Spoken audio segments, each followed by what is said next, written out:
Hello everybody!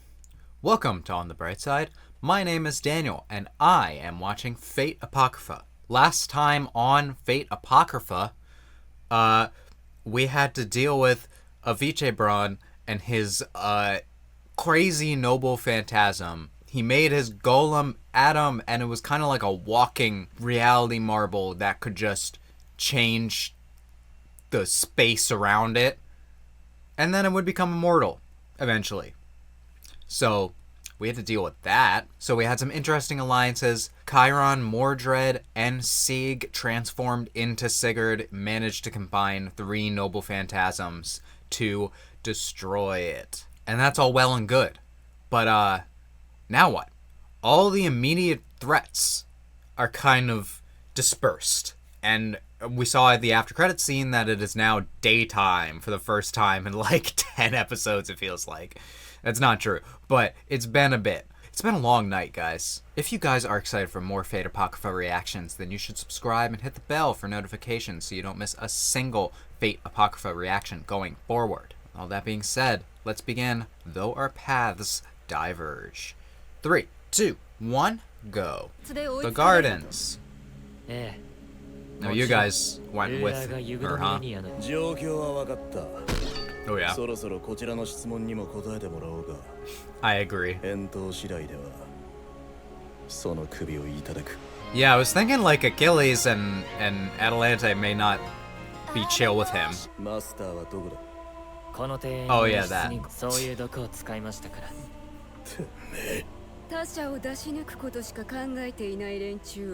I love how Semiramis is just like, I fully endorse this. Yeah, they're being protected.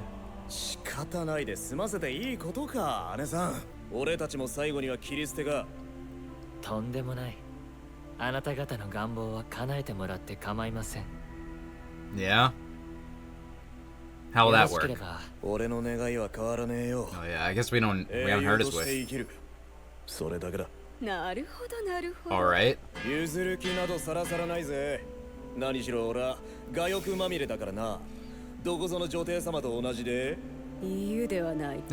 No one likes Semiramis. Okay.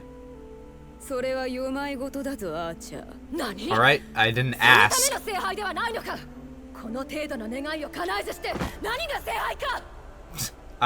Good point.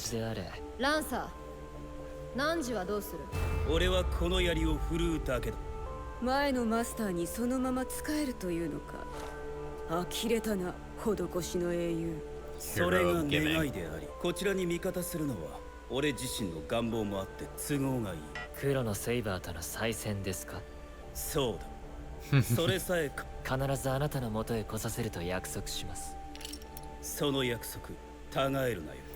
That's gonna be a crazy fight.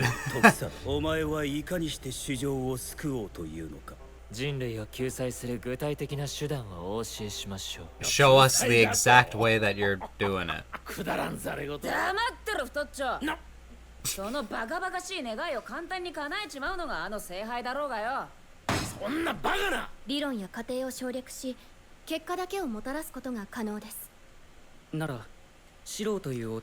But he's had many years to think about it.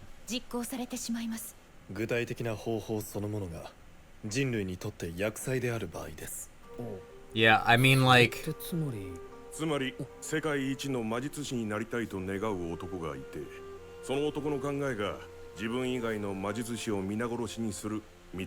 Okay.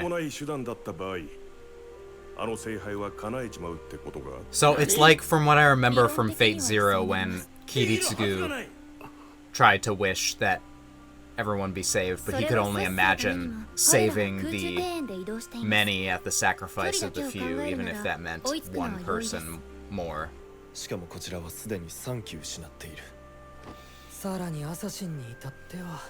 They've lost some servants too. Alright, I'm liking this group more that like now that the like the bad people, the worst people have died. No one likes Semiramis. I love alliances changing. Yes, it's been a long night. It's been a fate stay night. フィオレ様はユグドミレニアの長としてふさわしいのでしょうかと言ったのです。 Is she next in line? 果たして人を殺す覚悟があるのでしょうか。なんだよそれ。Yeah, she's very kind. 魔術師とは非常なものです。しかしマスターはおおよそ信じがたいほどに人間らしい倫理観を持っています。犬を飼ってたんだ。 Oh boy, tragic backstory with a dog. You look exactly the same, bro. でも魔術師の家で生き物を飼うなんてどういうことかわかるだろう。だから聞いたんだ。ペットには愛情を持って接しなければならないでしょ。二人で墓を掘ってやってる時。 It was not a pet.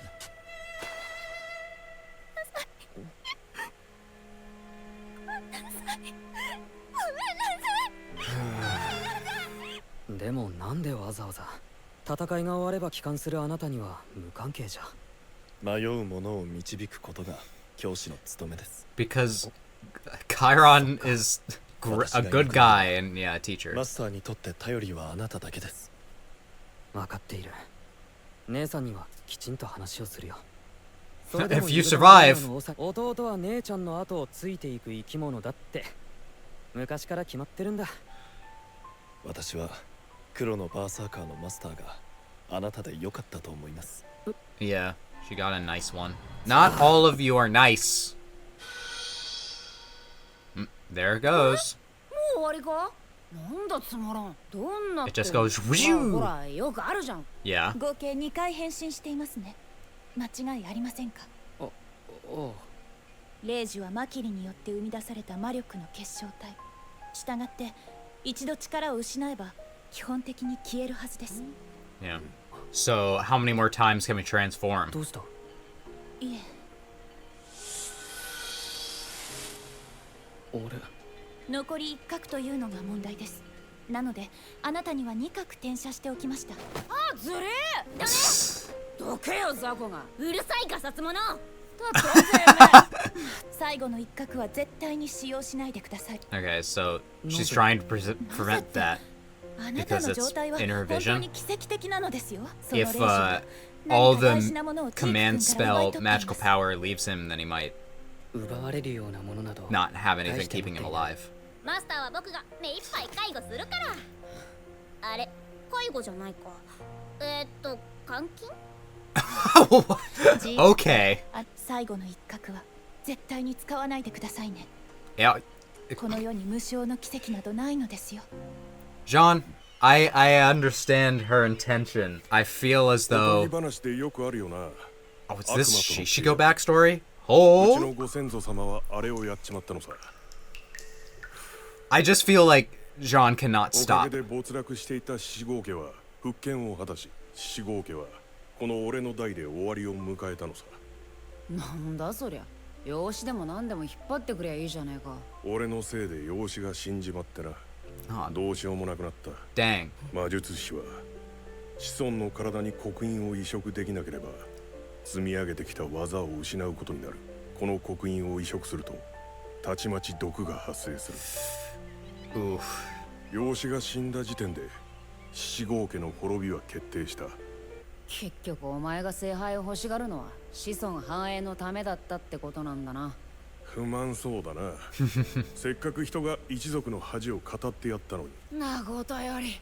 Yeah, after my tragic backstory. 柔らかい寝床で寝られるかと思ったのに。あそこは敵地だぞ。ユグドミレニアの連中に隙を見せちゃダメだ。そりゃそう It's still the other side. There's still. そして赤のサーバントがルーラーたちを迎撃している隙をついて。聖杯をいただく。やっぱり諦めてなかったんだ。 These two scheming. 死んだ養子のことを覚えているか？忘れてはならないものが世の中にはある。マスター。おう。取ろうぜ。聖杯 Mordred just punches him into the wall. 一体何なのか。 What is it? 悪い予感。恐れてるの。 When do you あの ever 少 have 年の身に a 不 good 幸が降り feeling? かかること。これは私の感情。それともあなたの心なの。レティシア。 Interesting. バカバカしすぎてヘドが出るな。 Bro, watch where you're あ going. りさま。痛いですか？ Yes! I lost a leg. はい、どいたどいた。マスター、持ってきたよ。ああ、放っておいたら危険だ。 Can he actually help? 開けろ。バカバカしい。こちら呼吸用の機関が未発達なだけだ。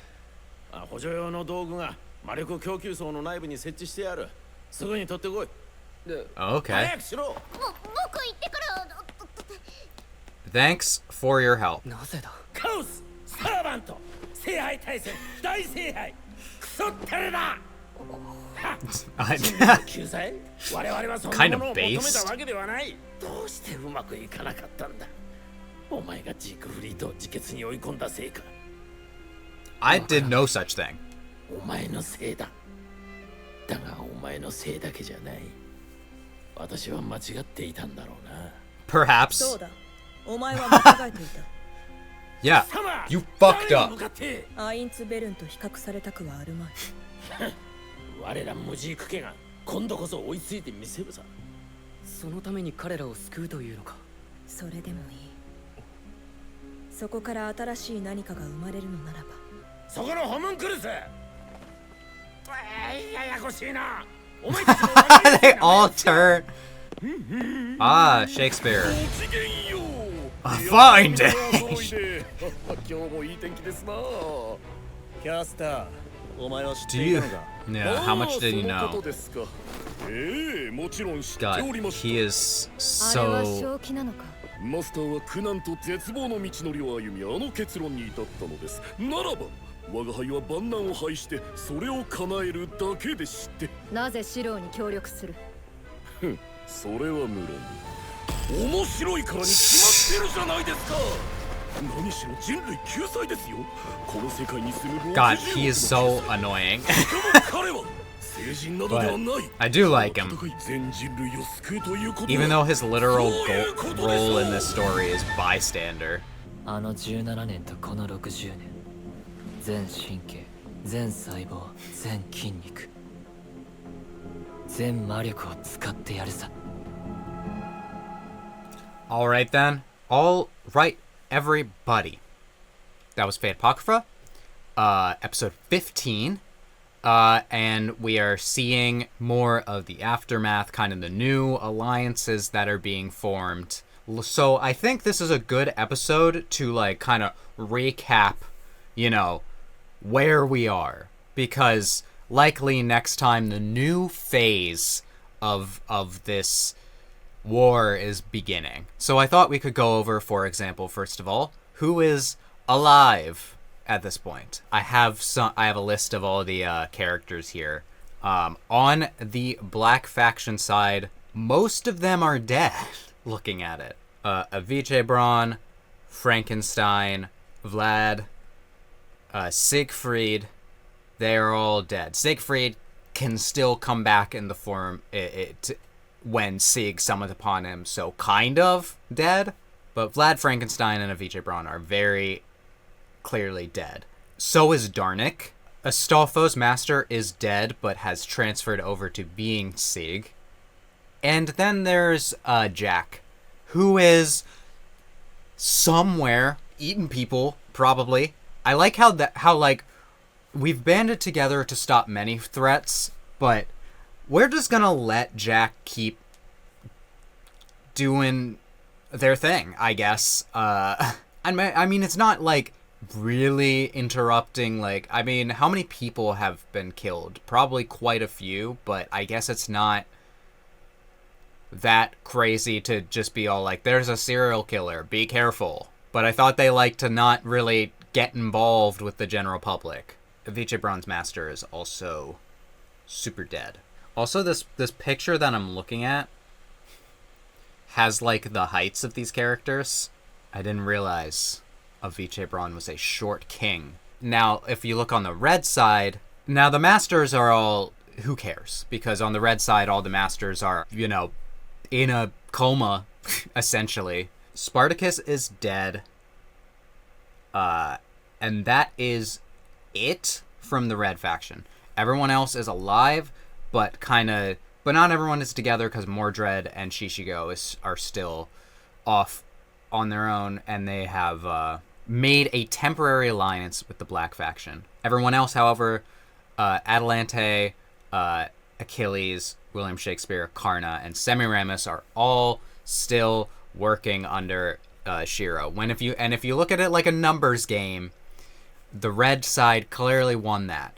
But I don't really think that matters anymore, because like they were talking about in this episode, Shiro is kind of, depending on his plan, how he wants to save humanity, it could be extremely disastrous. Like, I feel like this was implied in Fate Zero, that like the Holy Grail can only grant wishes that you yourself can like conceive of. It is like a reflection of yourself. So the reason Kiritsugu like rejected the Holy Grail was because he found in himself he did not have the capacity to think of a way to actually save everyone. Darnik was painted as like the bad guy for a bit, but now Shiro is most definitely the scariest character in this show. Yeah, I could see, if he gets his way, things going pretty bad, because what does he consider salvation? It's all, that like episode where he's all like, if I get the Grail, if I get to wish on the Grail, then I will consider that everything I've done up until this point has been sanctioned by God. And it makes it sound like he's not opposed to doing bad things if the result is what he wants. And he seems to have a plan. He's been making this plan for 60 years. So, in order to end this Holy Grail War, the real thing we need to do is kill Shiro. Which is obviously easier said than done, because he is also a servant. We had quite a few scenes of backstory in this episode. We learned about Fiore's kind of like just like the kind of person that she is, which is incredibly kind. And we also got Shishigo's backstory. It's not like as crazy as I think it could have been. I think I talked about it pretty early on, how since there's a lot of masters, we're not going to really do any deep dives on anyone, and that was going to be kind of disappointing, because like a big thing in the other Fate series is getting to know the masters somewhat. I think it's what makes Fate Zero one of the best entries in the franchise, if not the best, because you really like learn a lot about each character, and even the ones you don't really learn that much about, they still have kind of like interesting ways of carrying themselves, and the characters in the show definitely have they're definitely unique, but we don't really know that much about them, so it's hard to get attached. Shishigo is a character that I guess I am more attached to him than I am a lot of them, because he's just a badass and cool.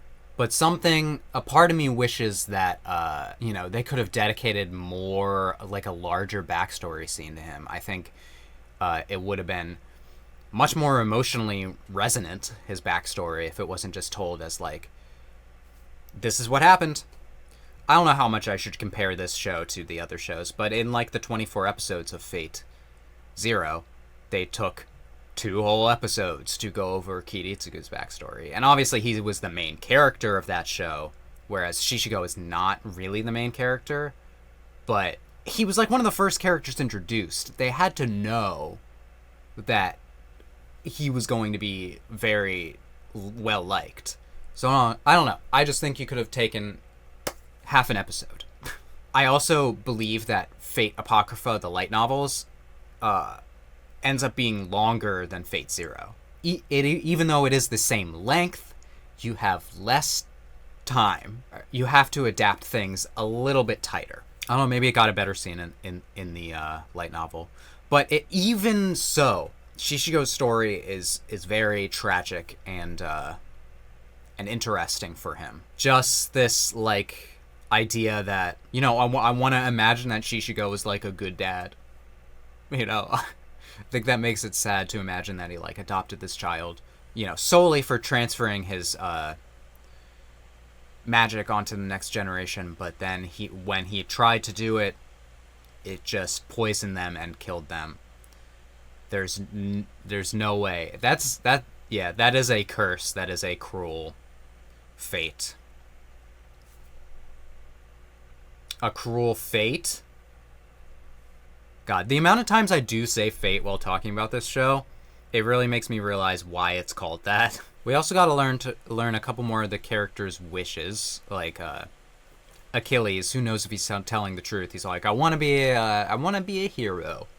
From rewatching the episode, his wish is more like, I want to keep living as a hero. Like, he wants to remain alive after the Holy Grail War, and he wants to continue being a hero. I feel like I didn't fully, like, interpret it like that the first time until I edited it. Maybe you shouldn't have dragged Hector's body along your chariot.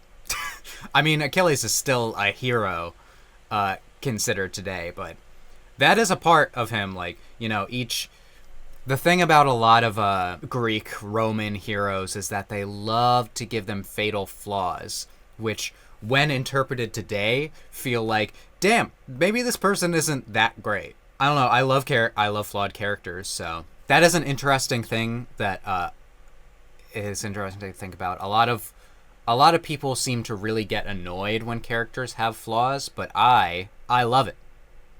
Especially when I can, like, tell that they're going to go on an arc and they're going to get over it. A lot of people just can't seem to realize that this is how, you know, writing works. You give a character a flaw that they must overcome in order to get to a better place. Literally, the most basic form of writing is character wants something. Barrier in between. They must do something to overcome the barrier, you know? Whether that barrier be something within themselves, some external force. I'm not implying that any of my wonderful viewers are like this.